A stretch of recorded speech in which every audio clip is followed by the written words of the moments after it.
అంటే 5-స్టార్ లాబీసు, ఆ మాదిరిగా ఉండే high end residential flats 4,500 cost of construction 4,500 దాటదు. అంతేనా మరి? తెలంగాణలో కూడా ఇటీవల కేసీఆర్ గారు సచివాలయాన్ని తెలంగాణలో కట్టారు. 28 ఎకరాల్లో నిర్మించారు ఆయన.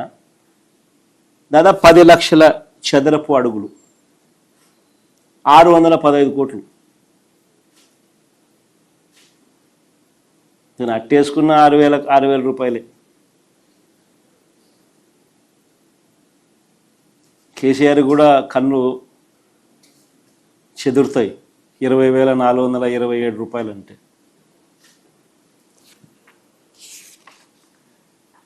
కానీ మన సెక్రటేరియట్ బిల్డింగ్కి మాత్రం 10,665 కోట్లు. ఏమిటి దోపిడీ అని ఎవరైనా ప్రశ్నిస్తే బాబుకు బీపీ పెరుగుతుందా?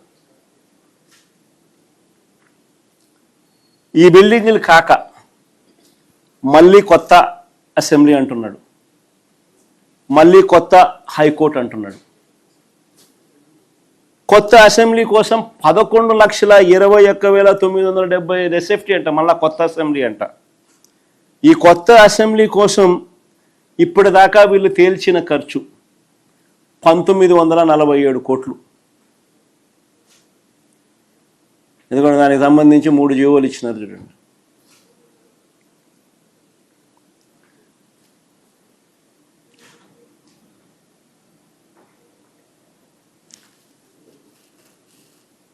అంటే స్క్వేర్ ఫీట్కు 17,356 రూపాయలు పడినట్టు.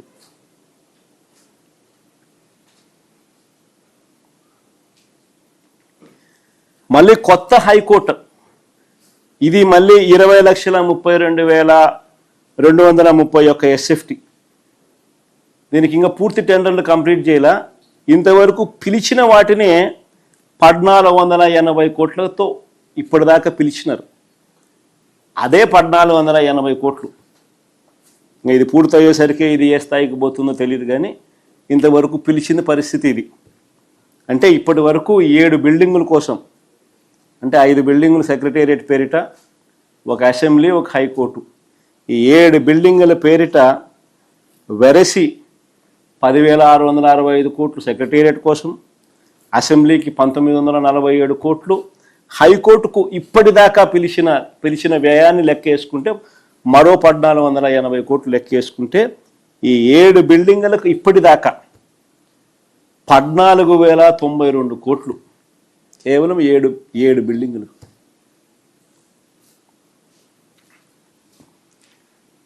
నిజంగా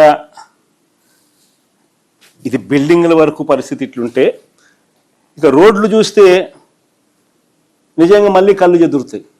అమరావతిలో వేసే రోడ్ల స్కాములు చూస్తే దేశంలో ఎక్కడ కూడా హైవేలు వేసినా కూడా కిలోమీటర్కి అయ్యే ఖర్చు ఎంత అని చెప్పి ఈ మధ్యకాలంలోనే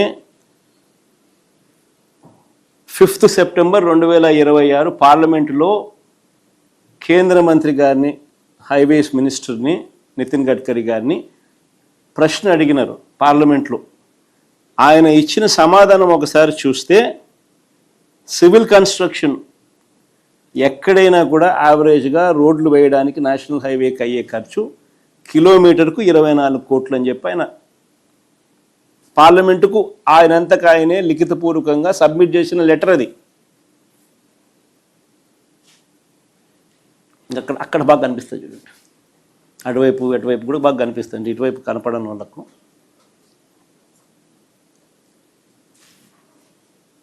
కానీ మన అమరావతిలో ఎంత తెలుసా కిలోమీటర్ ఖర్చు? 53 కోట్లు.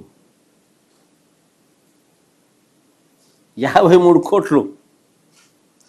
ఇంకా విచిత్రం ఏమిటో తెలుసా, విజయవాడ బెన్ సర్కిల్ ఫ్లైఓవర్, మీకు అందరికీ కూడా, విజయవాడలో ఉన్న వాళ్ళకి అందరికీ కూడా పరిచయం ఉన్న అంశమే ఇది.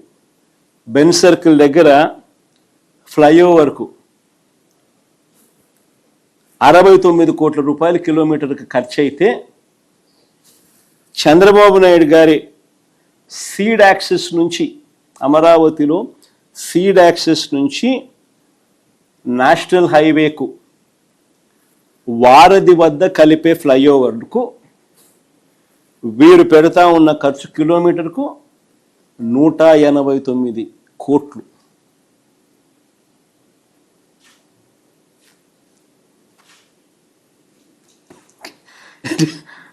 నిజంగా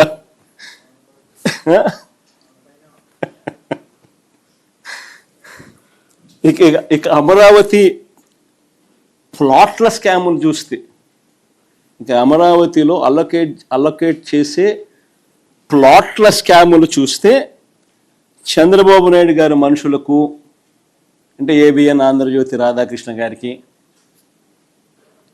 అశ్వినీ దత్ గారికి, బలుసు శ్రీనివాసరావు గారికి, బెజవాడ రమేష్ గారికి, ఇలాంటి వారికి, వీరి కాక తన బినామీలకు, ఇలాంటి వారికి అమరావతిలో రోడ్ల పక్కన విలువైన రిటర్నబుల్ ప్లాట్స్ ఇస్తారు. అదే సామాన్య రైతులకు వచ్చేసరికి వాళ్లకు చెరువుల్లోనూ, వాగుల్లోనూ, కుంటల్లోనూ వాళ్ళకి ఇస్తూ ఉన్నారు.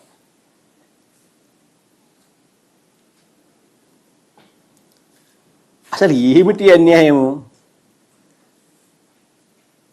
మొదట తీసుకున్న 50,000 ఎకరాలకే దిక్కు లేదని రైతులు అంటూ ఉంటే, ఇది పరిస్థితి అని రైతులు అంటూ ఉంటే, ఈ 50,000 ఎకరాలు సరిపోవని ఇంకొక 50,000 ఎకరాలకు రైతులను ఇబ్బందులు పాలు చేస్తూ, వాళ్ళు ధర్నాలు చేస్తూ ఉన్నా కూడా లెక్క చేయకుండా వారి దగ్గర నుంచి బలవంతంగా లాక్కునే కార్యక్రమం జరుగుతూ ఉంది. ఇప్పుడు నిజంగా బాధ్యత గల ప్రతిపక్షంగా మేము ఇవన్నీ కూడా చంద్రబాబు నాయుడు గారిని ప్రశ్నిస్తూ ఆధారాలతో సహా బయట పెడతా ఉన్నసరికి చంద్రబాబు నాయుడు గారు బీపీ పెరుగుతూ ఉంది, ఇష్టం వచ్చినట్టుగా తిడతా ఉన్నాడు, అబద్ధాలు చెప్తా ఉన్నాడు, అబద్ధాలతో తిట్టిస్తూ ఉన్నాడు. ఆయన మంత్రులు అందరూ కూడా ఆ తిట్టించే కార్యక్రమం ఏ స్థాయికి పోతా ఉంది అని అంటే, అబద్ధాలు చెప్పే కార్యక్రమాలు, కుట్రలు చేసే కార్యక్రమాలు ఏ స్థాయికి పోతా ఉన్నాయి అని అంటే, టాపిక్ డైవర్ట్ చేసేందుకు, ఇవన్నీ కూడా టాపిక్ డైవర్ట్ చేసేందుకు, ఎవరు కూడా ఆయనను ప్రశ్నించకుండా భయపెట్టేందుకు, ప్లస్ టాపిక్ డైవర్షన్కు వీళ్ళంతకి వీళ్ళే బిల్డప్ ఇస్తారు, వీళ్ళంతకి వీళ్ళే ఒక కథ అల్లుతారు, వీళ్ళంతకి వీళ్ళే ఈనాడు, ఆంధ్రజ్యోతి, టీవీ5, చంద్రబాబు నాయుడు, ఇదో మాఫియా ముఠ. వీళ్ళు ఏమనుకుంటే అది ఒక అబద్ధాన్ని వీళ్ళే బిల్డ్ చేస్తారు, ఆ అబద్ధం మీద వీళ్ళే దొంగ సాక్ష్యాలు, కేసులు కూడా వీళ్ళ అధికారుల చేత పెట్టించేసేస్తారు. ఇది జరుగుతూ ఉన్నది ఆంధ్ర రాష్ట్రంలో. నిజంగా ఏ స్థాయికి పోయింది అని అంటే, ఈ మధ్యకాలంలోనే కడపలో, ఈ మధ్యకాలంలో ఒక టాపిక్ ఆఫ్ డిస్కషన్ ఇది, కడపలో పెద్ద దస్తగిరి అని ఆయన మా పార్టీకి చెందిన వ్యక్తి, మా పార్టీ కార్యకర్త, మావాడు, చనిపోయింది మావాడు, మా పార్టీకి చెందిన కార్యకర్త చనిపోతే మేం బాధపడతాం. అలాంటిది ఆ కేసును పూర్తిగా ట్విస్ట్ చేసి మా పార్టీ మీదనే బురద జల్లడం కోసం వాడుకుంటా ఉన్నారు. చివరకు మా డిప్యూటీ మేయర్గా పనిచేసిన నిత్యానంద రెడ్డిని, మా రవిమామను, వీళ్ళపై కూడా బురద జల్లుతూ ఉన్నారు.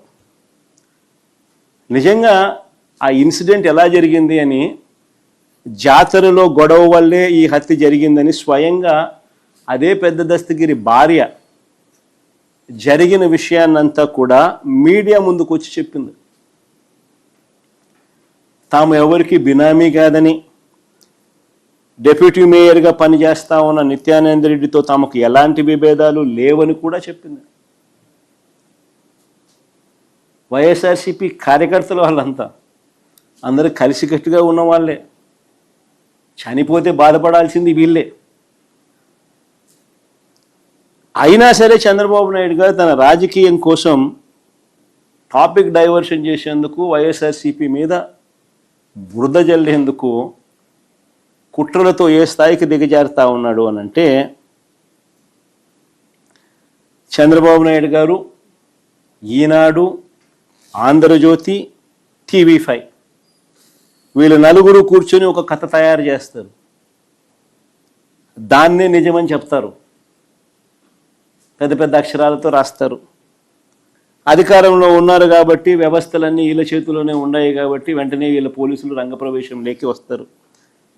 గతంలో ఇదే పోలీసులు వేరే రకంగా చెప్పినా కూడా అది వెనక్కి తీసుకుంటారు ఆ స్టేట్మెంట్లన్నీ. వెనక్కి తీసుకుని మళ్ళీ వీళ్ళు చెప్పిన కల్పిత కథను చుట్టూ కేసు బిల్డప్ చేస్తారు. దాని చుట్టూ దొంగ సాక్ష్యాలను క్రియేట్ చేస్తారు. కొంతమందిని ప్రలోభాలు పెడతారు, కొంతమందిని బెదిరిస్తారు, కేసు బిల్డప్ చేస్తారు. చేసి మళ్ళీ మా వాళ్ళని అరెస్ట్ చేస్తారు. ఆ చనిపోయినోని భార్య వచ్చి, పెద్దదత్తగిరి భార్య వచ్చి జరిగిన విషయం అంతా చెప్పి ఆయన బాధపడతా ఉంటే, జరిగింది మా పార్టీ మనిషికి హత్యకు గురైతే మేం బాధపడాల్సింది పోయి, వీళ్ళు చేస్తూ ఉండేది ఏంది, మా వాళ్ళ మీదనే కేసులు బనాయించి ఆ కేసుల్లో మా వాళ్ళని ఇరికిచ్చే కార్యక్రమం చేసి జైలుకు పంపే కార్యక్రమాలు చేస్తూ ఉన్నారు. 2 ఏళ్లుగా జరుగుతున్న అరాచకం ఇదే. తప్పుడు కేసులు వీళ్ళే పెడతారు, తప్పుడు సాక్ష్యాలు వీళ్ళే క్రియేట్ చేస్తారు. వీళ్ళే ఆ తప్పుడు కేసుల్లో మా వాళ్ళని ఇరికిస్తారు. సోషల్ మీడియా యాక్టివిస్టులు అయినా సరే, కాలేజీలలో, యూనివర్సిటీలో యాక్టివ్గా ఉన్న పిల్లలైనా సరే, యాక్టివిస్టులుగా ఉన్న పిల్లలైనా సరే, వైసీపీకి మద్దతుదారులైనా సరే, వైసీపీ నాయకులైనా సరే, ఎవరైనా చంద్రబాబు నాయుడు గారిని వ్యతిరేకిస్తే ఇదే రివాజు, ఇదే స్క్రిప్ట్ 2 సంవత్సరాల నుంచి రాష్ట్రంలో జరుగుతూ ఉన్నది ఇదే.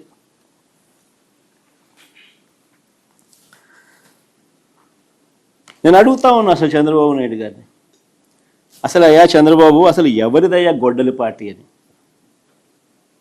చంద్రబాబుని సీరియస్గా క్వశ్చన్ చేస్తా ఉన్నాను. ఎవరిదయ్యా గొడ్డలి పార్టీ? ఎవరిదయ్యా గన్ కల్చర్? ఎవరిదయ్యా హత్యా రాజకీయాలు? ఎవరిది హత్యా రాజకీయాల సంస్కృతి అని అడుగుతా ఉన్నాను. ఇదే చంద్రబాబు నాయుడు గారిని సూటిగా. మా కుటుంబంలో ముగ్గురు,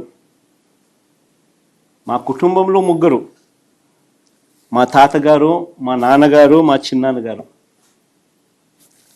ముగ్గురు బలైపోయారు. మేం బాధితులం.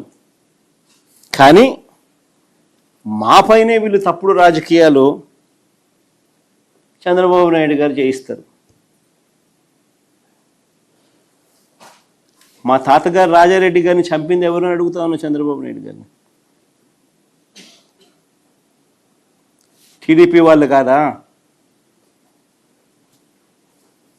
ఈ ఘటన చంద్రబాబు ముఖ్యమంత్రిగా ఉన్నప్పుడు కాదా జరిగింది అని అడుగుతా ఉన్నా.